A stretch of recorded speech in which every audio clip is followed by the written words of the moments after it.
What is going on, everybody? Solomon here. I hope you guys are all having a fantastic Wednesday.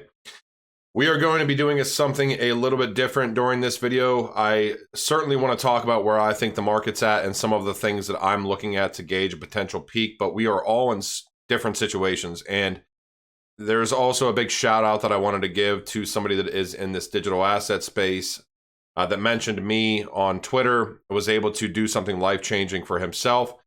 And I'm just going to kind of hop into this. If you see any scam ads on this video, certainly do not participate in those. So this was really kind of comical. And this is Keem at Keemstar. The dude has like 2.8 million followers. And I saw this because Green Eggs and Ham, or Sam I Am, actually posted this. So I retweeted that.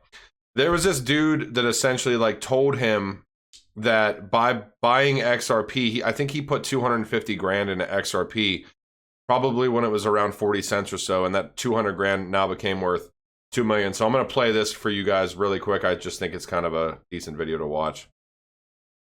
This just goes to show, you know, don't pay attention to what anybody's saying. You have to do your own due diligence and research in this space.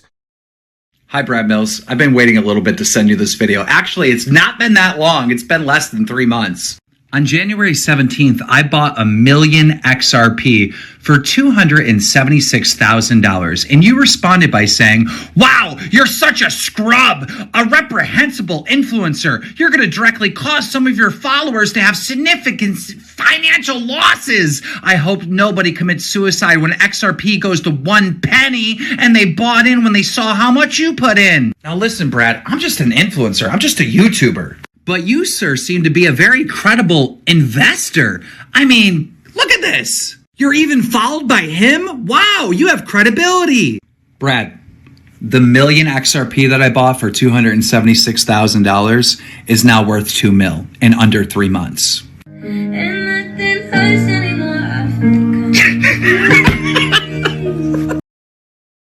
I thought that was a little bit comical. Yeah, I mean, that just goes to show everybody, you know, don't pay attention to what people are telling you should or should not do. Do your own due diligence, do your own research. All right, so I wanted to say today, this is gigantic. So the largest bank in Korea is now a governing board member of Hedera Hashgraph. So congratulations to Hedera Hashgraph. Congratulations to Swirlds, which is the parent company. And, you know, hopefully congratulations to the Hbar community. It's massive, ladies and gentlemen. I believe that Hbar is an absolute giant. They have announced previously that they want 39 governing council members. Now, when I say governing council members, if you read about what Hedera Hashgraph and how that network works, these governing council members don't just utilize like nodes on a network, you know, like we see in like these other partnerships with other DLTs, etc.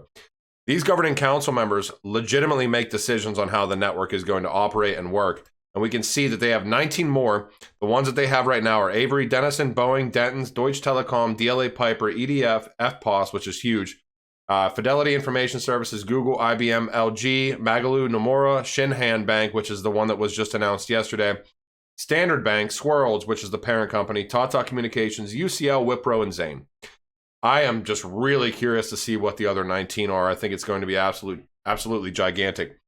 Touching base on Hbar really quick. So I found this today, and I'll go through this real quick. I do find it interesting that some of the same developers working on Hedera are also working on Allianceblock. And Allianceblock is something that I got into in early December, and it was one of the moves, not financial advice, that I decided to consolidate back into with my smaller coins. I'm willing to take a little bit of a loss, and I'm hoping that it does well, assuming that the liquidity and some of these centralized exchanges get announced. They are a Binance incubator project at this point in time. But yeah, so I was looking through, this is limechain.tech, blockchain and DLT consulting and development. We can see P&G, Raiffeisen Bank, Hyperledger, Hedera Hashgraph, Ethereum Enterprise Alliance, Polkadot, etc., etc. I was looking on GitHub, and I was seeing that some of these DevOps that were working on Hedera Hashgraph were also working on things with Allianceblock. I hope that you guys can see this. You're probably not going to be able to. So this is essentially liquidity staking through Allianceblock. And if you move through the pictures here, They also, while down a little bit below that, it's talking about LimeChain, Hedera Consensus Service integration nodes. It's the same DevOps. It's this Perseverance dude. Obviously working on multiple projects. So I posted this. This is also from LionChain, Allianceblock, Cello, Barnbridge, ETHRIFT.io. That's through that LimeChain. So I posted this, and then I got a comment back from Allianceblock, which is essentially just two eyeballs with my assumption. So I have no idea. I've seen who Allianceblock is integrated with. Another thing that is interesting to me is if you go through kind of the rhetoric, I don't think that things are done just by chance. So CNN, you know, I've seen them interview multiple people from multiple blockchain companies, but generally they're a little bit of bigger individuals. And I saw this back in December, like after I got into Allianceblock initially, and I sold some Allianceblock. I sold some at 5x. I sold some at 10x. If I would have just held, I would have been better off. I actually bought back in and consolidated, not financial advice whatsoever, with just the small caps. And it could certainly go down too. I have no idea. It needs to be listed onto some major exchanges. But I see these CNN articles. This is the Coinbase article from today. Coinbase goes public with nearly a $100 billion valuation. Look at who CNN is interviewing today. The Coinbase listing should bring further attention to cryptocurrencies and will help further legitimize it, said Rashid Ajaja, CEO of Allianceblock, a blockchain capital markets firm. You also have more and more financial institutions coming into crypto. Well, one of these financial institutions coming into crypto is the London Stock Exchange. And the London Stock Exchange partnered with Allianceblock. Allianceblock, the first globally compliant decentralized capital market, has entered into an agreement to join the London Stock Exchange Group's partner platform. And if you go to this partner platform, there's only 3 partners on the London Stock Exchange website. So it's not like it's just one of these things where the London Stock Exchange is partnering with massive amounts of things. This is almost a thread. And this is also interesting to me. This is another time that Allianceblock was interviewed. It was during this Ripple interview. Forget Bitcoin, and this is before the SEC news drop and all this other stuff happened. These cryptocurrencies are surging even more. And they go ahead and say, Rashid Ajaja, CEO and founder of Allianceblock, in this same article, there's only like 2 or 3 people interviewed. I can see a scenario where Ethereum can potentially outperform Bitcoin over the next year or so. XRP likewise has finally broken out of its downtrend. Obviously, we know what happened with XRP. But Allianceblock is big. Some of you guys haven't seen this. This is Allianceblock directly tying into Overledger, and an Overledger directly tying into multiple other things. I'm not affiliated with Allianceblock whatsoever. I did get the eyeballs today from them, which was awesome. I'm in the Telegram. I try to stay consistent with that community at this point in time. I think if we see some sort of announcement as far as a centralized exchange, and like I said, they're a Binance incubated project that could be huge. But I think I presented this already. Avalanche, Quant, Orion, Injective Protocol, Chainlink, you run the gambit, whatever.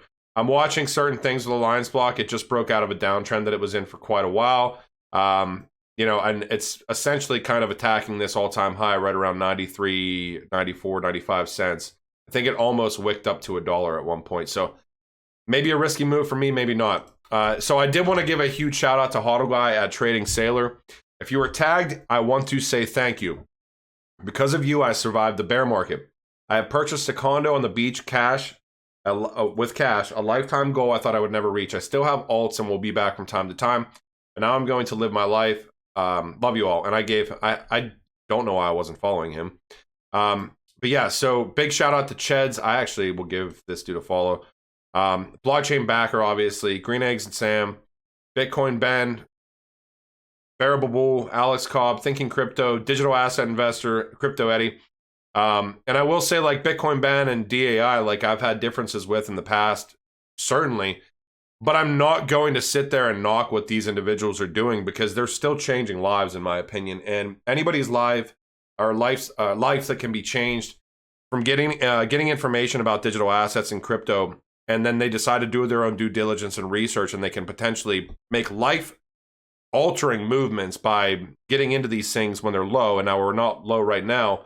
It's just giant. So yeah, big shout out to everybody in this list as well. I think it's fantastic. And congratulations, dude. This is an awesome achievement. You should be really proud of yourself. This wasn't luck. This was, your move 100%. And this goes to show you guys too, like, we all have different goals in this market. So some of us think that we're just going to become millionaires off of a $100 or $200 or $300 investment. I tend to not think that way. If you think that way, that's fantastic. But if you set realistic, life-changing goals for yourself and then you try to repeat it during the next cycle, I think that you will be completely fine. This is lookintobitcoin.com. I have to give a shout out to Crypto Crew University for this. There's multiple tools on here that are very easy to look through, that do not make you feel confused or make you feel stupid that you don't know how to read charts and stuff like that, because I still don't know how to read charts as far as like what blockchain background these guys are doing. I try to use simple things that I'm looking at. We can see the previous bull markets. We can see this top red line right here, which is, I believe, the 730 moving average times 5 is the top line. And we can see what we've done in the previous ones when we've gotten really heated up. We've blown past it, and then we only literally have like maybe a week and a half to 3 weeks. We're probably going to attack this thing again, but there's other things to do here as well. I mean, you can look at potential buys during a bear market. You can look at this heat map, which I'm sure is going to get into this dark orange color here very, very soon. Historically, we've always went into the red. So I know a lot of people are getting worried right now, but keep it very, very simple with what you're looking at. If you're too diversified and you don't want too much risk and you've made enough money, assuming you're not going to incur more capital gains by trading out of something that you've held long term, there's nobody that ever said that you can't sell at a profit. And there's nobody that ever said that you can't trade into something that's a little bit more risk averse as far as being safe in this market. One of the reasons I try to consolidate at least the small caps, the ones I've held for more than a year, I'm just holding and watching. And if you're over consolidated, that becomes a problem too. I kind of did that. Last but not least, whenever I post different digital assets, I always get like 10 to 20 Twitter comments saying, where do I buy this? Where do I buy this? Well, I have no problem helping people, but instead of answering, 30 different questions every time I tweet something or post something, I just recommend going to coingecko.com. It's coingecko.com. And then also, you always want to vet it out through coinmarketcap.com. coinmarketcap.com. And use both of these because sometimes there's differing information as far as a market cap of a coin, etc., etc. For an example, I'll give you XPR, which is Proton. I held Proton for a little while and then I sold, but it's probably still messed up on here. So if I go to CoinMarketCap, CoinMarketCap's telling me that it's a $72 million market cap. If I go to CoinGecko, they fixed it. It was showing 7.2 million market cap on CoinGecko. So they finally fixed it. So you need to vet these things out. It just is what it is. If you get to the point of being a little bit more experienced, you can always try to find some of these newer releases whenever they actually announce them to Twitter. But I think we're far past the point of trying to find new coins that are just going to pump, in my opinion. That's why everybody's getting nervous. And people that are getting nervous are people that have been here for more than 6 months, 8 months, a year. And you have every right to be nervous. I'm getting text messages and phone calls from people that I am certainly, want to lead them in the right direction, that I've been friends with for years, way before crypto. And it's just saying like, hey, you have to understand that this thing could go down at any point in time.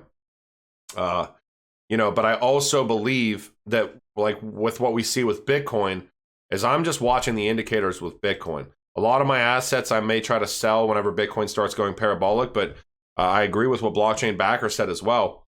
You have to manage risk, but you also have to understand what these market cycles have done in the past for a digital asset like XRP. And I'm hoping that Hbar performs similarly to what XRP has done, because in my opinion, they're very similar from a utility standpoint. They're just gigantic behemoths. XRP is generally ran after Bitcoin tops and it starts its correction down into the bear market. That's why Bitcoin topped December 16th, 2017. XRP topped, I think it was January 6th, right? But that's a risky proposition too for a lot of people, because we're all in this market alone, but we're all also in this together. I just want to make sure that everybody understands, like, hype is a good thing because hype is going to drive the prices to where we want it to be. But don't buy into the hype.